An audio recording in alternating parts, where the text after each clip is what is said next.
I don't think anybody wants to be a rapist. What do you think is the leading cause of rape? Girls not willing to be upfront with what they want at the beginning of an encounter. I would say for women, if you don't feel like you can say no in the moment, I would say put off like new sexual experiences until you feel like you can do that. So yesterday I told you and Charlie that I was in Malibu on a date, and I said, I think you want to stop to try and kiss me, and I don't want to kiss you. And he's like, no, I'm not going to try and kiss you.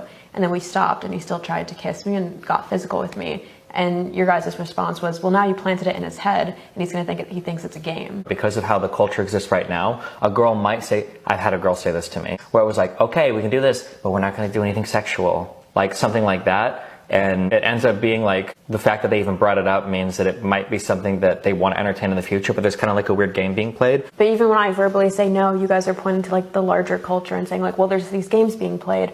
What autonomy do I have in that? I mean, all you can do is like, you assert verbally, then you assert physically, and then if they keep pushing, then you walk away. That's all you can do, right? I'm still trying to pinpoint exactly what your advice is to women, because I saw in a panel you were saying if a woman's not capable of verbally, and you specifically said verbally asserting a boundary, she should not be having casual sex. But now you're expecting women to not just be able to verbally assert their boundaries, but be comfortable in a situation where they're now being like physically dominated to now activate their fight or flight, which is a way higher demand than just saying, I don't have sex tonight, which a lot of women do. And like you said, guys keep pushing. Okay, well, what's the alternative?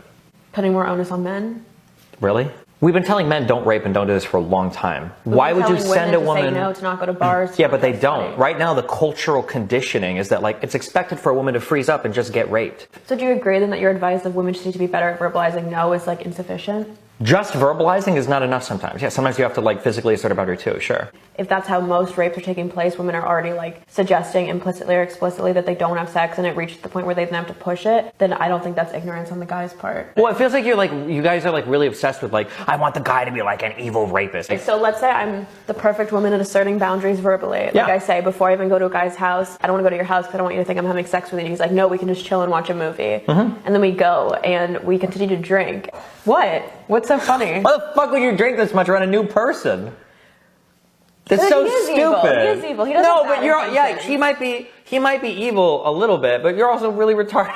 But don't just say that all you're asking of women is to verbally assert a boundary. You're also saying keep counting your drinks, don't go to a guy's house, always fucking have this like force shield around you. Do you think it's really that insane to tell somebody like, hey, if you're around a new person, you probably shouldn't consume like an inordinate amount of drugs? So I'm saying you make women look like idiots when you say we just can't verbalize a boundary. You're telling me that you can't say no to a drink? We have to treat guys like fucking bears and cavemen who are going to try to rape us at every turn. Don't accept the drink from him. Don't go over to his house. Don't do all these things, which is fine. You can advise that, but don't say then that the guy is devoid of malice.